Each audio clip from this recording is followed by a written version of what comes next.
ಸ್ನೇಹಿತರೆ, ಮೀಡಿಯಾ ಮಾಸ್ಟರ್ಸ್ಗೆ ಸ್ವಾಗತ, ಸುಸ್ವಾಗತ. ಗೆಳೆಯರೆ, ಪ್ರತಿ ಯುದ್ಧ ಕೂಡ ಅದನ್ನು ನೋಡೋರಿಗೆ, ಅದರ ಸುದ್ದಿಗಳನ್ನು ಕೇಳೋರಿಗೆ ತುಂಬ ಮಜಾ ಕೊಡುತ್ತೆ. ಹಾಗೆ ನಾನಾ ದೇಶಗಳ ನಡುವೆ ಆಗೋ ಯುದ್ಧಗಳನ್ನು ಗಮನಿಸ್ತಾ ಇರೋ ಸೇನೆಗಳು ಅದರಿಂದ ಏನಾದರೂ ಕಲಿಬಹುದಾ ಅಂತ ನೋಡ್ತಾ ಇರತ್ವೆ. ತಮ್ಮಲ್ಲಿ ಮಾಡ್ಕೋಬಹುದಾದ ಬದಲಾವಣೆಗಳು, ಆಯುಧಗಳ ಕಾರ್ಯಕ್ಷಮತೆ, ಯುದ್ಧದ ವ್ಯೂಹಗಳು, ಇವೆಲ್ಲವುಗಳ ಬಗ್ಗೆ ಸೇನೆಗಳು ಅಧ್ಯಯನ ಮಾಡ್ತಾ ಇರತ್ವೆ. ಇನ್ನು ಯುದ್ಧ ಯಾವುದು ಬೇಕಾದರೂ ಆಗಿರಲಿ, ಅದರ ರಿಸಲ್ಟ್ ಮಾತ್ರ ಒಂದೇ ಇರುತ್ತೆ.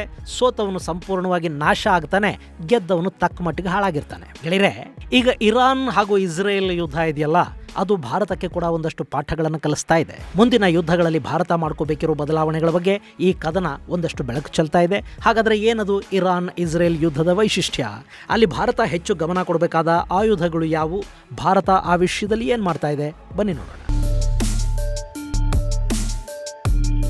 ಸ್ನೇಹಿತರೆ, ಇರಾನ್ ಹಾಗೂ ಇಸ್ರೇಲ್ ಯುದ್ಧದಲ್ಲಿ ಇರಾನ್ ದೊಡ್ಡ ಪ್ರಮಾಣದಲ್ಲಿ ದಾಳಿಗೆ ತುತ್ತಾಗ್ತಾ ಇದೆ. ಅಲ್ಲಿನ ಏರ್ಪೋರ್ಟ್ಗಳು, ಏರ್ ಬೇಸುಗಳು, ಆಯುಧಗಳು, ಮಿಸೈಲ್ ಲಾಂಚರ್ಗಳು, ಅವುಗಳನ್ನು ದಾಸ್ತಾನು ಮಾಡಿಟ್ಟಿರೋ ಜಾಗಗಳು ಎಲ್ಲವನ್ನ ಹುಡುಕಿ ಇಸ್ರೇಲ್ ಹಾಗೂ ಅಮೆರಿಕಾಗಳು ಹೊಡೆದು ಕೆಡುತ್ತಾ ಇವೆ. ಇರಾನ್ ತನ್ನ ಸರ್ವೋಚ್ಚ ನಾಯಕನನ್ನ ಕಳ್ಕೊಳ್ತು. ಅಲ್ಲಿನ ಸಾಕಷ್ಟು ನಾಯಕರು ಸಾವಿಗೀಡಾದರು.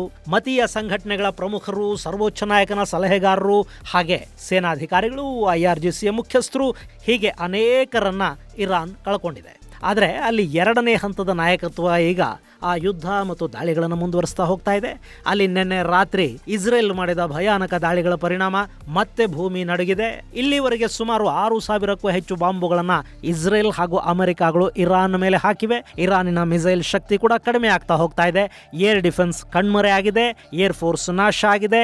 ನೌಕಾಪಡೆಯ ಸುಮಾರು 30ಕ್ಕೂ ಹೆಚ್ಚು ಯುದ್ಧ ನೌಕೆಗಳನ್ನು ಅಮೆರಿಕ ಹೊಡೆದು ಹಾಕಿದೆ. ಇದೆಲ್ಲವನ್ನ ನೋಡಿದಾಗ ಇರಾನ್ ಈ ಯುದ್ಧವನ್ನು ಸೋಲ್ತಾ ಇದೆ ಅಂತ ಅನ್ಸೋದು ಸಹಜ. ಅಷ್ಟೇ ಅಲ್ಲ, ಇರಾನ್ ಹೆಚ್ಚು ದಿನ ಅಮೆರಿಕ ಪಡೆಗಳ ಮುಂದೆ ನಿಲ್ಲದೆ ಕೂಡ ಇರಬಹುದು. ಆದರೆ ನೀವಿದನ್ನ ಇನ್ನೊಂದು ಆಂಗಲ್ ನಿಂದ ನೋಡಿ. ಇರಾನ್ ಕೇವಲ ತಾನು ಮಾತ್ರ ಏಟು ತಿಂತಾ ಇದೆಯಾ? ಇಸ್ರೇಲ್ ಅನ್ನ ಸಾಕಷ್ಟು ಪ್ರಮಾಣದಲ್ಲಿ ಇರಾನಿನ ಮಿಸೈಲುಗಳು ಘಾಸಿಗೊಳಿಸಿವೆ. ಅಕ್ಕಪಕ್ಕದ ಅರಬ್ ದೇಶಗಳ ಮೇಲೆ ನಿರಂತರವಾಗಿ ಇರಾನ್ ದಾಳಿ ಮಾಡಿದೆ. ಅಲ್ಲಿನ ನಾಗರಿಕ ವಸತಿಗಳು, ಹೋಟೆಲ್ಗಳು, ವಿಮಾನ ನಿಲ್ದಾಣಗಳು, ತೈಲಾಗಾರಗಳು ದಾಳಿಗೀಡಾಗಿವೆ. ಅದಕ್ಕಿಂತ ಹೆಚ್ಚಾಗಿ ಈ ಯುದ್ಧದಲ್ಲಿ ಅರಬ್ ದೇಶಗಳು, ಅಮೆರಿಕ ಹಾಗೂ ಇಸ್ರೇಲ್ಗಳಿಗೆ ದೊಡ್ಡ ಮಟ್ಟದಲ್ಲಿ ಆರ್ಥಿಕ ನಷ್ಟ ಉಂಟಾಗಿದೆ. ಅಲ್ಲಿ ಅರಬರ ನಿದ್ದೆಗೆಡಿಸ್ತಾ ಇರೋದು ಇಸ್ರೇಲಿನ ಮಿಸೈಲ್ಗಳಲ್ಲ, ಬದಲಿಗೆ ಅವ್ರ ಹತ್ರ ಇರೋ ಡ್ರೋನುಗಳು. ಗೆಳೆಯರೆ, ನಿಮಗೆ ಯುದ್ಧ ಆರಂಭ ಆಗೋ ಮೊದಲು ಕೂಡ ಇರಾನ್ ತನ್ನ ಡ್ರೋನ್ ಶಕ್ತಿಯನ್ನು ಬಳಸಿ ಶತ್ರುಗಳಿಗೆ ದೊಡ್ಡ ಮಟ್ಟದ ನಷ್ಟವನ್ನುಂಟು ಮಾಡುತ್ತೆ ಅಂತ ಹೇಳಿದ್ದೆ. ಇರಾನಿನ ಬತ್ತಳಿಕೆಯಲ್ಲಿ ಸುಮಾರು 80,000ಕ್ಕೂ ಹೆಚ್ಚು ಡ್ರೋನುಗಳಿವೆ. ಜೊತೆಗೆ ದಿನ 500 ಹೊಸ ಡ್ರೋನುಗಳನ್ನು ತಯಾರು ಮಾಡಿಕೊಳ್ಳೋ ಶಕ್ತಿ ಕೂಡ ಇರಾನಿಗಿದೆ ಅನ್ನೋದನ್ನ ತಿಳಿಸಿದ್ದೆ. ಈಗ ಅವ್ರ ಹತ್ರ ಇರೋ ಅದೇ ಶಾಹೀದ್ ಡ್ರೋನುಗಳು ಅರಬ್ ನೆಲವನ್ನ ಚಿಂದಿ ಮಾಡ್ತಾ ಇವೆ. ಶಾಹೀದ್ 136 ಇದು ಈ ಹಿಂದೆ ಯುಕ್ರೇನಿನ ಯುದ್ಧದಲ್ಲಿ ದೊಡ್ಡ ಹೆಸರು ಮಾಡ್ತು. ರಷ್ಯಾ ಯುಕ್ರೇನ್ ಮೇಲೆ ಇದೇ ಡ್ರೋನುಗಳನ್ನು ಬಳಸಿ ಮೇಲುಗೈ ಸಾಧಿಸಿತು. ನಿಮಗೆ ಆಶ್ಚರ್ಯ ಆಗಬಹುದು, ಈ ಡ್ರೋನುಗಳನ್ನು ಅಮೆರಿಕ ರಿವರ್ಸ್ ಇಂಜಿನಿಯರಿಂಗ್ ಮಾಡಿ ಲೂಕಸ್ ಹೆಸರಿನ ಕಾಮಿಕಾಜಿಗಳನ್ನು ತಯಾರು ಮಾಡಿಕೊಂಡಿದೆ. ಈಗ ಅದೇ ಶಾಹೀದ್ ಕಾಮಿಕಾಜಿ ಡ್ರೋನು ಅರಬ್ ನೆಲದಲ್ಲಿ ಕೂಡ ಅಬ್ಬರ ಇಡ್ತಾ ಇದೆ. ಇರಾನಿನ ಸರ್ವೋಚ್ಚ ನಾಯಕ ಆಯತುಲ್ಲಾ ಅಲಿ ಖಮೇನಿ ಜೀವಂತವಾಗಿದ್ದಾಗ ಅಲ್ಲಿನ ವಿಜ್ಞಾನಿಗಳು ಅಭಿವೃದ್ಧಿಪಡಿಸಿದ ಶಾಹೀದ್ ತುಂಬಾ ಅತ್ಯಾಧುನಿಕ ಡ್ರೋನ್ ಏನಲ್ಲ, ಆದರೆ ಅತ್ಯಂತ ಶಕ್ತಿಶಾಲಿ ಹಾಗೂ ಅತಿ ಕಡಿಮೆ ವೆಚ್ಚದಲ್ಲಿ ನಿರ್ಮಾಣವಾದ ಡ್ರೋನ್ ಇದು. ರಕ್ಷಣಾ ತಜ್ಞರು ಇದನ್ನ ಬಡವರ ಕ್ರೂಸ್ ಕ್ಷಿಪಣಿ ಅಂತಲೂ, ಆಕಾಶದ AK-47 ಅಂತಲೂ ಕರೀತಾರೆ. ಒಂದು ಅಂದಾಜಿನ ಪ್ರಕಾರ ಶಾಹೀದ್ ಡ್ರೋನ್ $20,000 ವೆಚ್ಚದಲ್ಲಿ ನಿರ್ಮಾಣ ಆಗುತ್ತೆ. ಅದನ್ನ ನ್ಯೂಟ್ರಲೈಸ್ ಮಾಡೋದಕ್ಕೆ ಮಿಸೈಲ್ಗಳನ್ನ ಬಳಕೆ ಮಾಡಿದ್ರೆ ಅದರ ವೆಚ್ಚ ಲಕ್ಷಾಂತರ ಡಾಲರ್ ಆಗುತ್ತೆ. ಈ ಕಾಮಿಕಾಜಿ ಶತ್ರುಗಳ ಮೇಲೆ ಬಿದ್ದರೂ ನಷ್ಟ, ಅದನ್ನ ಹೊಡೆದು ಕೆಡುವುದಕ್ಕೆ ಮಿಸೈಲ್ ಅನ್ನೇನಾದರೂ ಅವರು ಬಳಸಿದ್ರೆ ಅದು ಇನ್ನೂ ಹೆಚ್ಚಿನ ನಷ್ಟ. ಹೀಗೆ ಇದು ಶತ್ರುಗಳಿಗೆ ತೀವ್ರ ನಷ್ಟವನ್ನುಂಟು ಮಾಡುವ ಡ್ರೋನ್. ಸ್ನೇಹಿತರೆ, ಡ್ರೋನ್ ಅನ್ನೋದು ಕ್ಷಿಪಣಿಗಿಂತ ತುಂಬಾ ಎಫೆಕ್ಟಿವ್. ಯಾಕೆಂದ್ರೆ ಇದರ ನಿರ್ಮಾಣಕ್ಕೆ ತಗಲುವ ವೆಚ್ಚ ಕಡಿಮೆ, ನಿರ್ಮಾಣಕ್ಕೆ ಹೆಚ್ಚು ಟೈಮ್ ಕೂಡ ಬೇಕಾಗುವುದಿಲ್ಲ, ಅವು ಬೇಗ ಸಿದ್ಧ ಆಗತ್ವೆ. ಮಿಸೈಲ್ಗಳಿಗೆ ಹೋಲಿಸಿದ್ರೆ ಇವು ಕಡಿಮೆ ಎತ್ತರದಲ್ಲಿ ಹಾರತ್ವೆ. ಹೀಗಾಗಿ ಏರ್ ಡಿಫೆನ್ಸ್ನ ಕಣ್ಣಿಗೆ ಇವು ಬೀಳೋದಿಲ್ಲ. ಇನ್ನು ಗುರಿಯನ್ನ ಸ್ಥಿರವಾಗಿ ತಲುಪುತ್ತವೆ, ಕಡಿಮೆ ಪೇಲೋಡನ್ನ ಹೊತ್ತೊಯ್ಯುತ್ತವೆ ಅನ್ನೋದನ್ನ ಬಿಟ್ರೆ ಶತ್ರುಗಳ ಟಾರ್ಗೆಟ್ಗಳಿಗೆ ಹಾನಿಯನ್ನಂತೂ ಇವು ಮಾಡುತ್ತವೆ. ಹೀಗಾಗಿ ಯುದ್ಧಗಳ ಸಂದರ್ಭದಲ್ಲಿ ಡ್ರೋನ್, ಅದರಲ್ಲೂ ಕಾಮಿಕಾಜಿ ಡ್ರೋನ್ ಅನ್ನೋದು ಅತ್ಯಂತ ಮಹತ್ವದ ಆಯುಧವಾಗಿ ಕಾಣುತ್ತೆ. ಯುದ್ಧ ನಡೀತಿರುವಾಗ ಕೂಡ ತುಂಬ ಕಡಿಮೆ ಅವಧಿಯಲ್ಲಿ ಎಷ್ಟು ಬೇಕೋ ಅಷ್ಟು ಕಾಮಿಕಾಜಿ ಡ್ರೋನ್ಗಳನ್ನು ಪ್ರೊಡ್ಯೂಸ್ ಮಾಡ್ಕೊಳ್ತಾ ಹೋಗೋದಿಕ್ಕೂ ಸಾಧ್ಯ ಆಗುತ್ತೆ. ಇನ್ನು ಈ ಶಾಹೀದ್ 136 ಜೊತೆಗೆ ಇರಾನ್ ಆರ್ಶ್-2 ಅನ್ನೋ ಮತ್ತೊಂದು ಡ್ರೋನ್ ಅನ್ನು ಕೂಡ ಹೊಂದಿದೆ. ಇದು ಕೂಡ ಅಲ್ಲಿನ ಸ್ವದೇಶಿ ಶ್ರೇಣಿಯ ಕಾಮಿಕಾಜಿ ಡ್ರೋನ್ ಅನ್ನಿಸ್ಕೊಳ್ಳುತ್ತೆ. ಇದನ್ನ ಕಿಯಾನ್ 2 ಡ್ರೋನ್ನ ಅಪ್ಗ್ರೇಡೆಡ್ ವರ್ಷನ್ ಅಂತ ಕರೀತಾರೆ. 2020ರಿಂದಲೂ ಈ ಆರ್ಶ್-2 ಕೂಡ ಇರಾನಿನ ಸೇವೆಯಲ್ಲಿ ಕೆಲಸ ಮಾಡ್ತಾ ಇದೆ. ಈ ಆರ್ಚ್ 2 ಅನ್ನೋದು 4.5 ಮೀಟರ್ ಉದ್ದ, 4 ಮೀಟರ್ ಅಗಲದ ವಿಂಗ್ ಸ್ಪ್ಯಾನ್ ಅನ್ನು ಹೊಂದಿರುತ್ತೆ. ಗರಿಷ್ಠ 400 ಕಿಲೋಮೀಟರ್ಗಳ ವೇಗ, 3657 ಕಿಲೋಮೀಟರ್ಗಳ ಎತ್ತರದಲ್ಲಿ ಹಾರುವ ಸಾಮರ್ಥ್ಯ, ಸ್ಯಾಟಲೈಟ್ ನಾವಿಗೇಷನ್ ಅನ್ನ ಹೊಂದಿರುತ್ತೆ.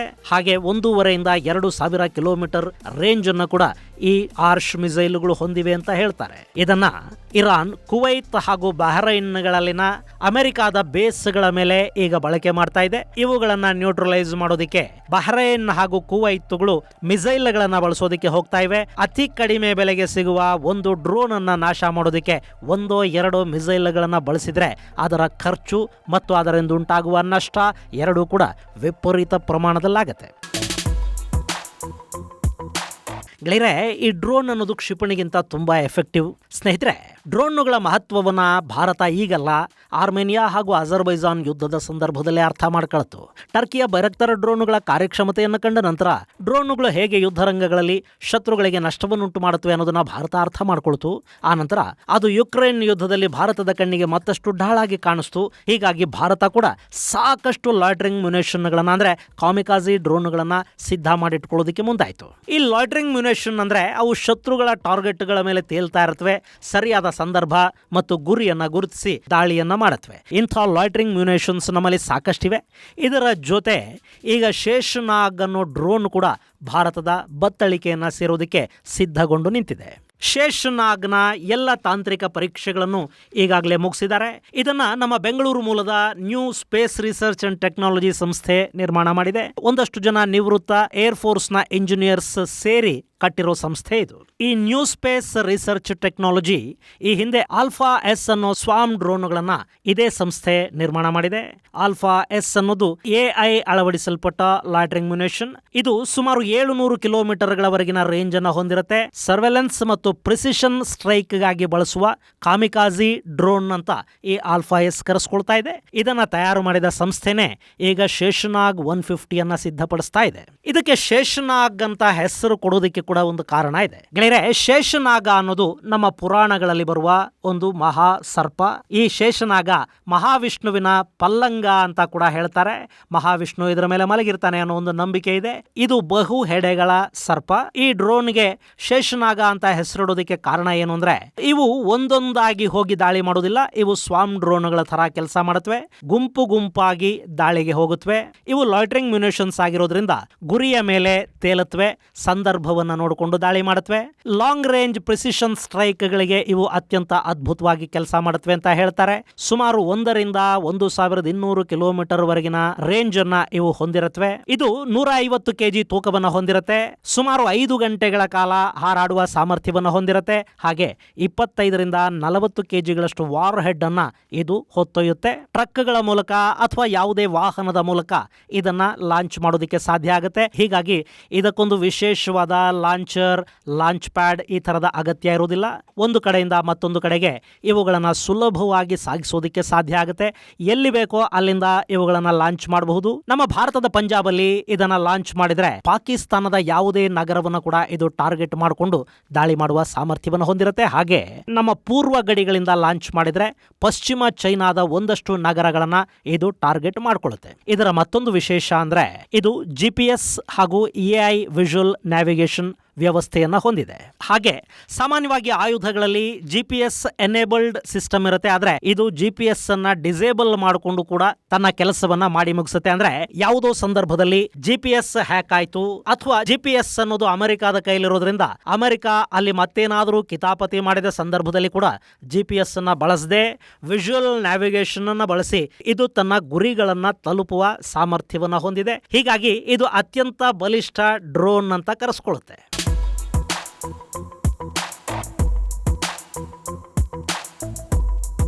ಇನ್ನು ಈ ಶೇಷನಾಗನ ಮತ್ತೊಂದು ಮಹತ್ವ ಅಂದ್ರೆ ಇವು ಹಿಂಡು ಹಿಂಡಾಗಿ ಸ್ವಾಮ್ ಡ್ರೋನ್ಗಳ ಹಾಗೆ ದಾಳಿಗಳನ್ನು ಮಾಡುತ್ತವೆ. ಹಾಗೆ ಹೋದ ನಂತರ ಇದರಲ್ಲೊಂದು AI ನೆಟ್ವರ್ಕ್ ಆನ್ ಆಗಿರುತ್ತೆ. ಅದು ಶತ್ರುಗಳ ಏರ್ ಡಿಫೆನ್ಸ್ ಸಿಸ್ಟಮ್ಗಳನ್ನ ಗಮನಿಸುತ್ತೆ. ಪರಸ್ಪರ ಒಂದಕ್ಕೊಂದು ಮಾಹಿತಿಯನ್ನ ಅವೇ ರವಾನೆ ಮಾಡಿಕೊಳ್ಳುತ್ತವೆ. ಶತ್ರುಗಳ ಮಿಸೈಲ್ ಅಥವಾ ಇನ್ಯಾವುದೇ ಆಬ್ಜೆಕ್ಟ್ ಇವುಗಳ ಕಣ್ಣಿಗೆ ಕಾಣಿಸಿದಾಗ ಅಥವಾ ಶತ್ರುಗಳು ಇವುಗಳನ್ನ ಹೊಡೆದು ಹಾಕ್ತಾರೆ ಅಂತ ಅನ್ನಿಸಿದಾಗ ಹಿಂಡಾಗಿ ಹೋಗುವ ಈ ಡ್ರೋನುಗಳು ತಮ್ಮಲ್ಲೇ ಗುಂಪುಗಳಾಗಿ ವಿಭಜನೆಗೊಳ್ಳುತ್ತವೆ. 2, 3, 5, 8, 10 ಹೀಗೆ ಗುಂಪುಗಳಾಗಿ ವಿಭಜನೆಗೊಂಡ ನಂತರ ಅವು ಮತ್ತೆ ಶತ್ರುಗಳ ಕಡೆಗೆ ನುಗ್ಗೋದಿಕ್ಕೆ ಶುರು ಮಾಡುತ್ತವೆ. ಹೀಗೆ ಮಾಡೋ ಮೂಲಕ ಶತ್ರುಗಳ ಏರ್ ಡಿಫೆನ್ಸ್ ಅನ್ನ ಕನ್ಫ್ಯೂಸ್ ಮಾಡೋದರಲ್ಲಿ ಕೂಡ ಇವು ಯಶಸ್ಸನ್ನ ಪಡ್ಕೊಳ್ಳುತ್ತವೆ. ಮತ್ತು ಅಕಸ್ಮಾತ್ 1-2 ಡ್ರೋನ್ಗಳನ್ನ ಶತ್ರುಗಳು ಹೊಡೆದು ಹಾಕಿದ್ರು ಕೂಡ ಇವುಗಳಲ್ಲಿನ AI ಇನ್ನುಳಿದ ಡ್ರೋನ್ಗಳನ್ನ ಇವುಗಳ ಜೊತೆಗೂಡಿಸುತ್ತೆ. ಅಲ್ಲಿ ತಮ್ಮ ಶಕ್ತಿಯನ್ನ ಬ್ಯಾಲೆನ್ಸ್ ಮಾಡಿಕೊಂಡು ಇವು ಮತ್ತೆ ಶತ್ರುಗಳ ಮೇಲೆ ಪರಿಣಾಮಕಾರಿಯಾಗಿ ದಾಳಿಯನ್ನು ಮಾಡುತ್ತವೆ. ಹೀಗಾಗಿ ಇವುಗಳನ್ನ ಶೂರ್ ಶಾಟ್ ಡ್ರೋನ್ಸ್ ಅಂತ ಕೂಡ ಕರೀತಾ ಇದ್ದಾರೆ. ಇವು ಟಾರ್ಗೆಟ್ ಅನ್ನ ಗುರುತಿಸುತ್ತವೆ, ಆಟೋಮೆಟಿಕ್ ಆಗಿ ರೂಟ್ ಪ್ಲಾನ್ ಅನ್ನ ಮಾಡ್ಕೊಳ್ಳುತ್ತವೆ, ಥ್ರೆಟ್ ಅನ್ನ ಅವಾಯ್ಡ್ ಮಾಡ್ಕೊಳ್ಳುತ್ತವೆ, ಅವೇ ತಮ್ಮನ್ನ ತಾವು ಗುಂಪುಗಳಾಗಿ ವಿಭಜಿಸಿಕೊಳ್ಳುತ್ತವೆ ಮತ್ತು ಒಂದುಗೂಡುತ್ತವೆ. ಇದೆಲ್ಲವೂ ಕೂಡ ಈ ಲಾಯ್ಟರಿಂಗ್ ಮ್ಯುನಿಷನ್ಗಳಲ್ಲಿ ಅಳವಡಿಸಲಾದ ವಿಶೇಷ AI ಮೂಲಕ ಸಾಧ್ಯ ಆಗ್ತಾ ಇದೆ. ಇದನ್ನ ಇನ್ನು ಕೆಲವೇ ದಿನಗಳಲ್ಲಿ ಭಾರತ ತನ್ನ ಬತ್ತಳಿಕೆಗೆ ಸೇರ್ಪಡೆ ಮಾಡಿಕೊಳ್ಳುತ್ತೆ. ಈ ಶೇಷ್ನಾಗ್ 150ಯ ಅಂತಿಮ ಪರೀಕ್ಷೆಗಳು ಮುಗಿದಿದ್ದು ಈಗ ಮಾಸ್ ಪ್ರೊಡಕ್ಷನ್ಗೆ ಅನುಮತಿಯನ್ನು ಕೊಡಲಾಗಿದೆ.